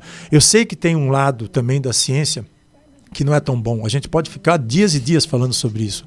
Mas eu vejo o lado bom da ciência, né? O lado assim, que a ciência permite, por exemplo, o desenvolvimento de medicamentos, de vacinas que salvam vidas, né? Saneamento básico, que é uma coisa extraordinária que eu já falei aqui. Então, assim, tudo, né? Que eu vejo, assim, aquilo que a ciência nos proporciona no dia a dia, né? Então é por isso que eu escrevi aí decidi por esse título. Muita gente já teve pessoas que questionaram. Mas olha, teve uma pessoa que inclusive eu fui falar lá em Uberlândia e ele me questionou. Mas olha só, e o Oppenheimer que desenvolveu a bomba atômica? Mas olha só, foi um mau uso da ciência. Então assim você tem que ver questão assim, ética principalmente. Se nós temos ética, se nós temos compromisso social, responsabilidade cívica, nós podemos fazer sempre um bom uso da ciência, né? Então, é como eu vejo, né? Na minha opinião, não há um mundo seguro sem ciência. O subtítulo do livro, A Luta de um Cientista contra as Pseudociências. Isso traduz um pouco a sua vivência e o seu esforço era para combater as pseudociências. Mas traduz assim, pro leigo, o que foram as pseudociências? Dá exemplos. A luta de um cientista. Que pseudociências você enfrentou? Eu comecei antes da pandemia, Alexandre. Eu fui contactado em 2016 pelo Ministério de Ciência, Tecnologia e Inovação para participar de um grupo de trabalho para fazer a análise das cápsulas de fosfetanolamina, aquela pílula do câncer, que foi uma das maiores farsas da ciência brasileira. E curiosamente... Então não é baseada na ciência, não tinha nada baseado na ciência, em evidências científicas, então é uma pseudociência, uma falsa ciência. É isso que eu quero dizer com pseudociência. O nosso ex-presidente, enquanto parlamentar, foi dele projeto de lei que transformou a fosfetanolamina em uma coisa comercializada. Não em medicamento, mas a Anvisa hoje a fosfetanolamina não pode ser comercializada no Brasil, né? Exato. Quem adquire fosfetanolamina hoje adquire no mercado internacional. Sim. O Supremo Tribunal cassou essa liberação do medicamento. Nós não podemos falar em medicamento para fosfetanolamina porque ela não passou nas fases de ensaios clínicos, não foi aprovada por uma agência reguladora, tá? Então ela não é um medicamento. Sim. Mas ela foi um dos 2 projetos que o ex-presidente Bolsonaro, enquanto deputado, protocolou. A fosfetanolamina foi estudada por muitos anos pelo professor Gilberto Chiers, lá da USP de São Carlos, infelizmente já falecido. E então, em 2015, essa substância ela era distribuída, ela era preparada no laboratório lá do Instituto de Química da USP de São Carlos, em condições assim, né, totalmente fora do padrão. E ela era distribuída para a população com um mote, né, de que curava câncer. Então o Ministério da Ciência e Tecnologia, na época do governo Dilma, montou um grupo de trabalho e eles me convidaram, através do Instituto Nacional de Ciência, Tecnologia de Fármacos e Medicamentos, do qual eu faço parte, o INCT Inofar, para fazer as análises das cápsulas de fosfetanolamina. Nós fizemos as análises das cápsulas, nós vimos que tinha muitas impurezas, que tinha muitas inconsistências, e aí nós preparamos todos, inclusive tanto a fosfetanolamina pura como todos os componentes impuros, as impurezas, né, de forma pura, nós preparamos e enviamos, por exemplo, para serem testadas. Isso aí foi um trabalho gigantesco. Infelizmente, todos os resultados dos testes in vitro, né, que foram feitos e também em animais, lá no Centro Integrado de Ensaios Pré-Clínicos, lá em Florianópolis, o CIEMP, mostraram que a fosfetanolamina, infelizmente, não tinha nenhum tipo de atividade anticâncer. Mas isso rodou, na época, o Geraldo Alckmin, hoje vice-presidente, na época era governador do estado de São Paulo, contratou lá o ICESP, né, o Instituto do Câncer do Estado de São Paulo, para que fossem feitos ensaios clínicos em seres humanos. Então, o grupo do professor Paulo Off, lá no ICESP, realizou ensaios clínicos com fosfetanolamina e, infelizmente, mostrou que não tinha nenhum tipo de benefício com mais de 70 pacientes, né, com câncer, com diversos tipos de câncer. Eu achei que isso aí já estava encerrado. Mas, enfim, isso aí depois levou a Anvisa a proibir a venda da fosfetanolamina aqui no país. Mas hoje as pessoas conseguem acesso à fosfetanolamina, por exemplo, por empresas de fora, principalmente dos Estados Unidos, de Miami. Continuam usando até hoje, ainda com mote de câncer, infelizmente. Né?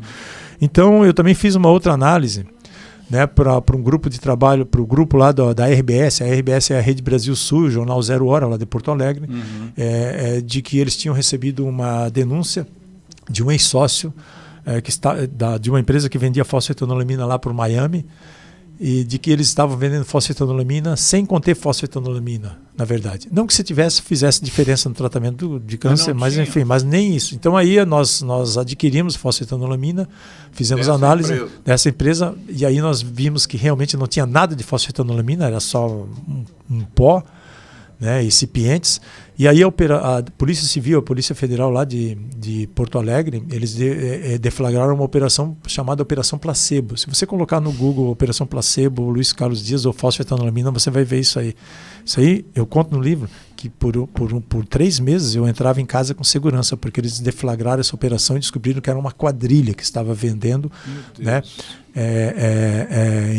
e lavando inclusive dinheiro com automóveis. Tinha um empresário de um ex-produtor de fosfetanolamina lá do grupo de São Carlos. Então é uma história complicada. Mas hoje, assim, eles ainda continuam vendendo, outras empresas surgiram, tá? Então eu comecei aí. Isso me levou a conhecer várias pessoas da área de divulgação científica, incluindo, por exemplo, a Natália Pasternak, com quem eu tive muito contato, né? E outros colegas. E aí eu comecei também a ver... Teve uma presença grande. Sim. Ela é bem citada aqui no meu livro também. Margarete Dalcomo também. Margarete Dalcomo também, e vários outros colegas, né? Então aí começou a minha luta, né? Porque é uma pseudociência, é uma falsa ciência. Não é baseada nas melhores evidências científicas. Não tem evidências científicas que suportem o uso da fosfetanolamina no tratamento do câncer. Seria ótimo se tivesse, mas infelizmente não tem. Mas aí veio a pandemia e aí a gente viu, né, ozonioterapia retal contra a Covid, a gente viu o kit Covid, né, que levou tratamento precoce, que levou aquele aplicativo ao governo federal anterior a aquela tragédia de Manaus. Sim. Com o Tratecov, que era um aplicativo que você poderia conseguir, por exemplo, a medicação a indicação de cloroquina, azitromicina e ivermectina para tratar a Covid, que servia para crianças, para gestantes, para idosos, para pessoas com comorbidades, sem comorbidades, enfim. Levou aquela tragédia lá de Manaus, né? Então essas aí são algumas das pseudociências, falsas ciências. Então é por isso que eu escolhi esse título aqui. E ele também é o título de uma matéria que a revista Hades, da Fiocruz, fez comigo, né? A luta de um cientista contra as pseudociências. Eu também pedi autorização deles para usar isso, né? Essa edição da Hades eu não tenho. Então, eu sou assinante, eu recebo todo mês, eu não sei o que houve com essa. Então, era a capa da revista? Eu posso te encaminhar isso aí com prazer. Me encaminha. Uma edição da revista Hades, eu cito aqui no livro porque eu escolhi esse título. Então a gente viu muitas pseudociências, né? A gente viu cloroquina, inalação com cloroquina. Você sabe que a cloroquina é um medicamento que é de uso oral. A absorção ela é totalmente diferente se você faz um uso, por exemplo, inalatório. A inalação de cloroquina levou à morte, inclusive, de uma gestante. Então isso é pseudociência. A gente precisa combater isso, né? A gente viu, olha só, outra pseudociência, o coronino, um medicamento, entre aspas, tá, homeopático, que era preparado com secreção de pessoas que tinham Covid. Eles pegavam uma caquinha do nariz de uma pessoa que tinha secreção e faziam as doses homeopáticas de coronino para distribuir para a população. Exatamente, as diluições hahnemannianas. E dinamizações. Entendeu? Até preparar uma solução 30CH, que é 30 centesimal da hahnemanniana. Isso é uma pseudociência. Então, é por isso que tem isso aqui. Então, são várias as pseudociências que a gente combateu aí antes da pandemia e durante a pandemia. Do ponto de vista, assim, da gente não estamos livres de uma nova pandemia, por exemplo, com uma transmissão tão fácil pessoa a pessoa como essa. O que a gente deveria fazer para não repetir os colossais erros que nós cometemos?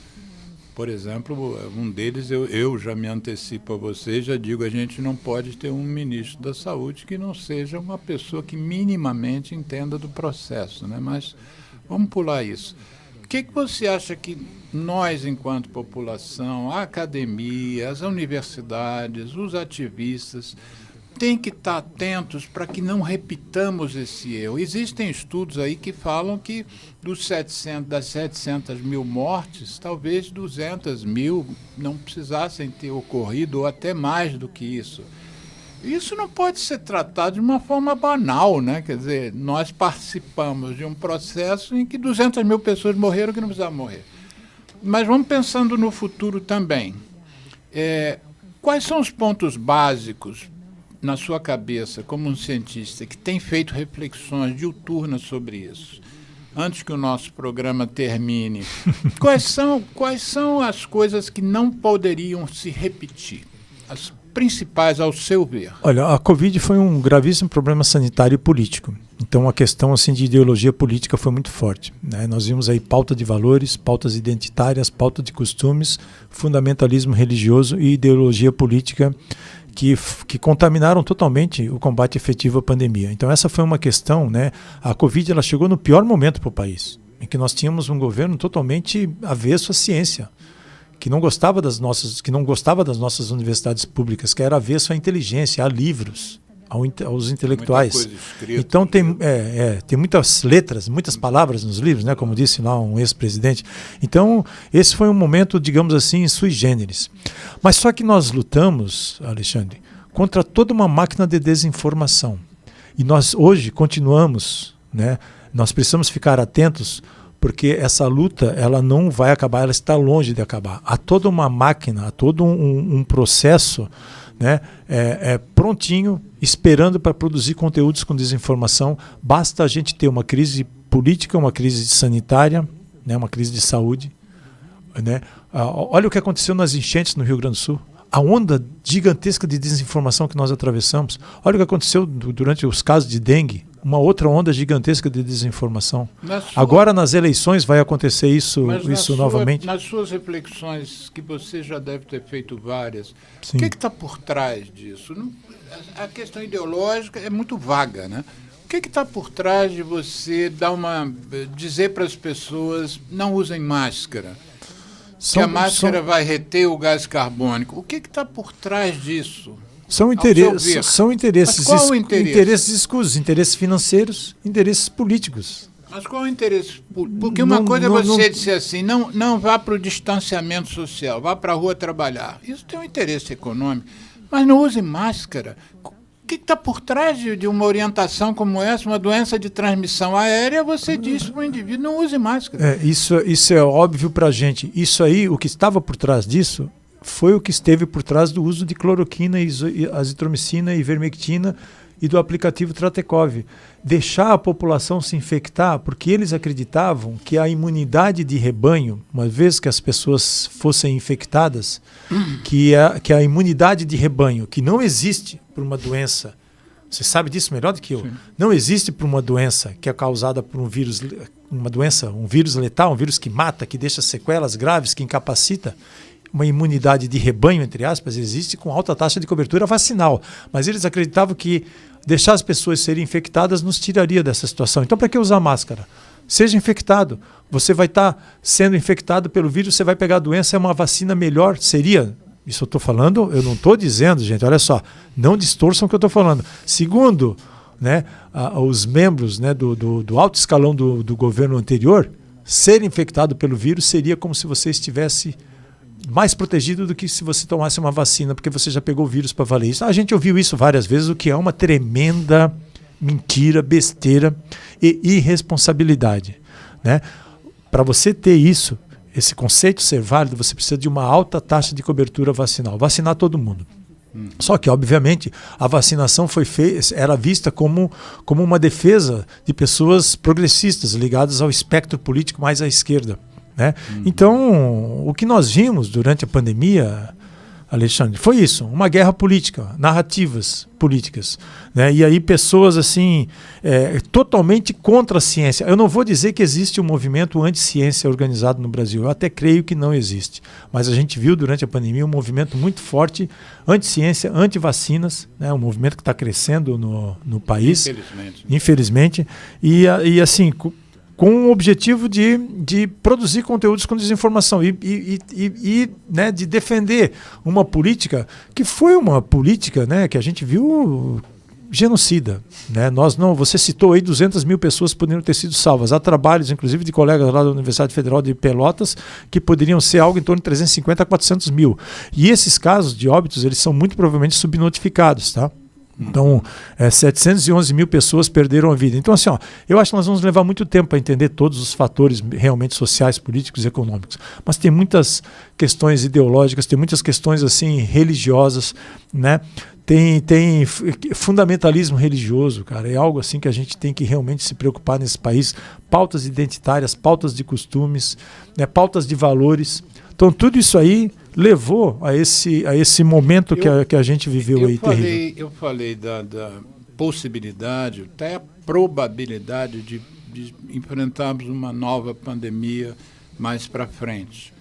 Até porque a gripe espanhola já ocorreu há 100 anos atrás, então se repetiu agora uma outra pandemia. Talvez o tempo não leve mais 100 anos, talvez seja menos tempo para a gente ter outra. Mas a gente poderia citar, tanto na questão do impacto humanitário e ambiental que esteja ocorrendo agora e onde também há muita desinformação, é a questão climática, né? Eu acho que a questão climática é um exemplo claro hoje de que a gente tem evidências de que a gente deveria se preocupar com a questão climática, mas há um movimento também de desacreditar os impactos que já estão ocorrendo. Exatamente, porque a questão climática, as mudanças climáticas, elas são reais. A gente precisa se preocupar. Está cheio de exemplos no mundo aí, né, para comprovar isso. Mas isso é colocado como uma pauta da esquerda. São esquerdistas, são esquerdopatas que estão criando. Não existe aquecimento global. Então eles criam narrativas contra, né, o aquecimento global, quando nós estamos vendo aí que, olha, destruindo a Amazônia, usando combustíveis fósseis como nós estamos, né, queimando as nossas reservas aí, Pantanal, nós vamos certamente... Cerrado. O lobo-guará que eu citei estava fugindo do incêndio no Cerrado. Exatamente. Então, assim, nós estamos modificando já há muito tempo, por ação humana, né, o clima no planeta. E as futuras gerações, elas vão sofrer muito com isso. E nós já estamos vendo vários exemplos disso. Mas para eles é uma pauta de esquerda, né? Então nós temos aí também o agro contribuindo muito para isso, a gente sabe, né? Eu não sou contra o agro, não, mas nós temos que realmente repensar muitas das políticas que a gente... né? Nós temos aí agrotóxicos, né, nos nossos alimentos, nós temos aí, você falou cigarro, mas nós temos aí indústrias que estão... Você citou em pauta de esquerda, há um movimento pró-indústria do tabaco, que também diz que quem enfrenta o impacto ecológico, sanitário, social do tabagismo também é um pacto da esquerda, que os esquerdistas e os comunistas que são contra o tabaco. Eu acho que esse tipo de discussão, pena que a gente não vai poder se estender muito, mas esse tipo de discussão mereceria um espaço muito maior, né, na nossa sociedade, na mesa de boteco, nas grandes fóruns de inovação, por exemplo. Eu acho que a gente tinha que falar mais sobre essa questão da desinformação e a mistura da ideologia, porque senão nós vamos acabar com o planeta, né? Vai ser vamos ficar discutindo daqui um comunista batendo num conservador e o planeta acabando. A gente precisa realmente conversar mais sobre isso e levar a informação correta para a sociedade. Eu costumo dizer assim, que a sociedade, a população é vítima desses produtores de desinformação. Sim. Hoje nós temos aí uma máquina de produção de conteúdos para a extrema-direita brasileira, Brasil Paralelo, não sei se você conhece a atuação deles. Eles são absolutamente muito bons em fazer conteúdos com desinformação. Eles são muito inteligentes, são muito organizados, muito financiados por pessoas com interesses escusos desses grandes, né, aglomerados. Para eles interessa desmatar a Amazônia, para eles interessa, né, utilizar cada vez mais combustíveis fósseis. Para eles interessa, por exemplo, vender cigarros e vender esses cigarros eletrônicos, né? Então é muito difícil essa luta. Não é de hoje que a gente enfrenta movimentos com desinformação. Só que hoje, né, com os aplicativos de redes sociais, de mídias sociais, tem enorme capilaridade, esses conteúdos com desinformação se espalham mais facilmente. Mas a gente precisa sair em defesa de quem é a maior vítima disso aí, que são as pessoas, a população. A gente precisaria de várias ações, de uma política de Estado para combater a desinformação, a gente precisaria de letramento científico, de letramento digital, de ajudar a nossa população, por exemplo, né, a ter um pensamento assim mais cético, né, a ler conteúdos, por exemplo, que recebe e desconfiar. Então você precisa ensinar, né, ceticismo, né, e isso desde a educação básica. Não é algo que nós vamos resolver agora, mas a gente precisa formar uma nova geração de cidadãos, uma nova geração de cidadãos também mais atentos a essas questões.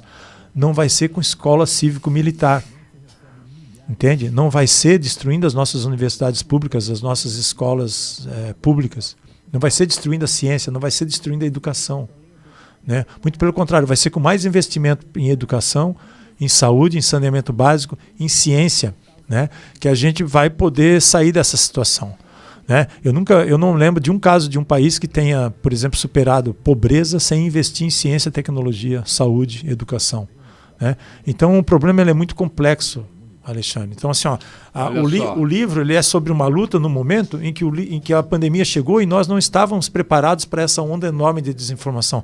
Nós lutamos com as ferramentas que nós tínhamos à disposição. São as melhores? Não, não são as melhores.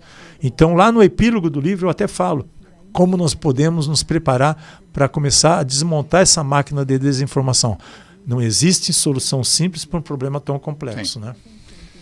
Luiz Carlos Dias, professor da Universidade do Estado Estadual de Campinas, a Unicamp, autor de Não Há Mundo Seguro Sem Ciência, a luta de um cientista contra as pseudociências. Eu tenho muito a agradecer a você pelo programa, por você ter hoje você estava dando palestra na Universidade Federal Fluminense, vai voltar para casa no fim de semana, por isso que não pudemos fazer o programa no sábado, como de hábito. Vai amanhã fazer o lançamento do livro na Academia Brasileira de Ciências e encontrou um espaço para estar aqui com a gente, dividindo. Você não é o dono da verdade, nem eu, nem Geraldo. Você está dividindo as suas reflexões, que eu acho que tem que... Enfim, é isso mesmo, né? A gente tem que botar a inteligência para funcionar em prol do ser humano, né? Eu acho que, basicamente, o seu trabalho todo em relação ao período da pandemia que gerou esse livro, todo esse seu trabalho foi pensando no ser humano. Exatamente, em defesa da vida. Em defesa da vida. Te agradeço muito. Vamos tentar fazer com que esse programa, que eu não tenho uma rede de distribuição, né, dos nossos programas, como eu gostaria de ter, mas vamos tentar fazer com que esse programa circule, como seus vídeos circularam, o que acabou gerando essa experiência que gerou esse livro. E sucesso para você amanhã, que seja um belo lançamento, na medida do possível, nossa potência. Vamos ajudar a divulgar também pelos nossos canais. Já estou lendo e recomendo, então, a outras pessoas que se antenem com esse livro. Na reedição do programa eu vou botar a foto, a capa bem bonitinha. Sendo solidário aos meus parceiros, eu perdi 108 amigos para a Covid. Talvez não precisasse ter perdido tanto, né? Se a gente, se método científico tivesse sido utilizado nas nossas atitudes, nas nossas ações, né, dentro do Brasil. Mas você foi um baluarte. Você merece a minha admiração e aplauso. Vá para teu lançamento amanhã, Geraldo. Obrigado. Luiz Carlos, sem palavras. Olha, Alexandre, primeiro, muito obrigado por todo o apoio que você deu sempre, né, na divulgação dos conteúdos que eu estava produzindo durante a pandemia e também divulgação de conteúdos de outras pessoas, né, que atuaram aí em defesa da ciência, em defesa da vida, principalmente. Nós temos que continuar lutando também em defesa da nossa democracia, porque ela está em jogo, tá? A gente não teve oportunidade de falar sobre isso, mas eu te agradeço. Um outro programa. Eu te agradeço você estar devidamente citado aqui nesse livro como uma das pessoas também, como uma das pessoas também que ajudaram a levar a voz da ciência para quem mais precisa. Eu acompanho o trabalho que você faz aqui no Centro de Apoio ao Tabagista, então assim, te cumprimento, te parabenizo, né? Espero que você tenha muita força, né? Luz você tem muita, mas que você tenha muita força para continuar nessa luta, também em defesa da vida durante muitos anos. Então, cumprimento você, deixo um forte abraço também ali para o Geraldo, um abraço e um beijo no coração de cada pessoa que estiver ouvindo aqui o seu programa. Isso.